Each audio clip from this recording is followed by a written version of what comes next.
मरहम पट्टी। देखिए रमेश बाबू, घोड़ा घास से यारी करेगा तो खाएगा क्या। आपका 2 माह का किराया बाकी है, आज दे ही दीजिए। इतने दिन से सोच रहा था, आज देंगे कल दे देंगे, पर अब तो हद हो गई। राम प्रसाद जी अपने गमछे को कंधे पर डालते हुए बोले। रमेश बाबू शर्मिंदा हुए गर्दन झुकाकर बोले, बस भाई साहब, कुछ दिन और रुक जाइए, मैं आपको किराया दे दूंगा। नहीं नहीं, अब 1 घंटा भी नहीं, राम प्रसाद जी कड़कती आवाज में बोले। तभी दूसरे रूम से उनकी बेटी आसी, उम्र करीबन 12 वर्ष, निकल कर आई और गुप्ता जी की मुट्ठी में नोट दबाकर बोली, पापा आप लो। आप फिर भूल गए थे, ये रुपए तो आप अंदर टेबल पर ही छोड़ आए थे। 4 फोल्ड हुए नोटों को जबरदस्ती सीधा किया हुआ था। कुचले से नोटों की गड्डी बनाने का प्रयास मात्र था। रमेश बाबू ने पहले उन्हें देखा, फिर रुपए राम प्रसाद जी की तरफ बढ़ा दिए। राम प्रसाद जी को तो रुपए से मतलब था। हाथ में लिए और अपने शब्दों को धन्यवाद का चोला पहनाते हुए अपने घर को चल दिए।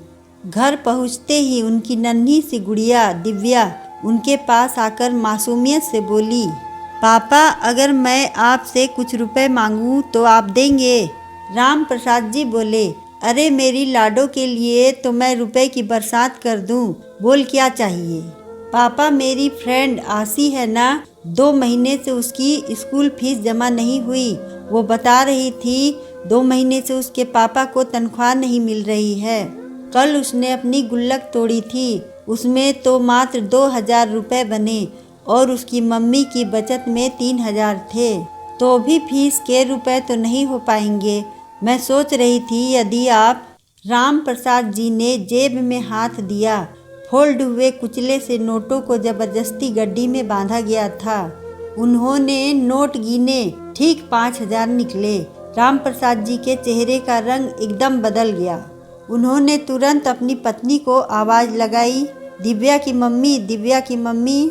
मैं क्या कह रहा था कि होली आ रही है। इस समय यदि हम अपनी दुकान पर घर की बनी गुजिया रखें तो बहुत बिक्री हो सकती है। दिव्या की मम्मी ने सहमति से सिर हिलाया ही था कि राम प्रसाद जी उठकर अपने लाकर में से 10,000 की गड्डी ले आए और बोले, जाओ ये 10,000 आसी की मम्मी को दे आओ, कहना गुजिया का सामान मंगवा ले। पिछली होली पर मुझे उनके हाथ की गुजिया बहुत पसंद आई थी, तो नेचुरल है लोगों को भी पसंद आएगी। दिव्या की मम्मी खुश होकर रुपए लेकर आसी के घर पहुंची। आसी की मम्मी ने बुझे मन से दरवाजा खोला, पर चेहरे पर मुस्कुराहट लाकर बोली, आइए भाभी जी।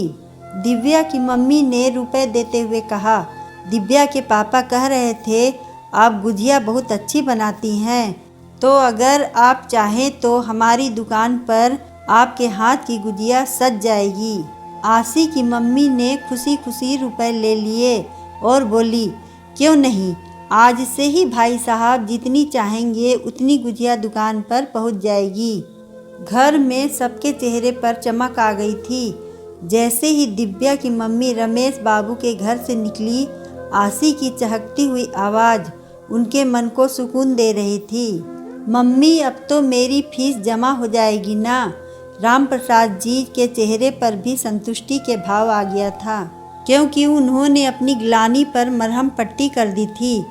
जो दूसरों को थोड़ी सी भी खुशी दे देता है तो बदले में उनकी झोली में अनगिनत खुशियों की बौछार जरूर होती है। अगर आपको हमारी कहानी अच्छी लगे तो वीडियो को लाइक करें, चैनल को सब्सक्राइब करें और कमेंट में बताएं कि आपको कहानी कैसी लगी। धन्यवाद।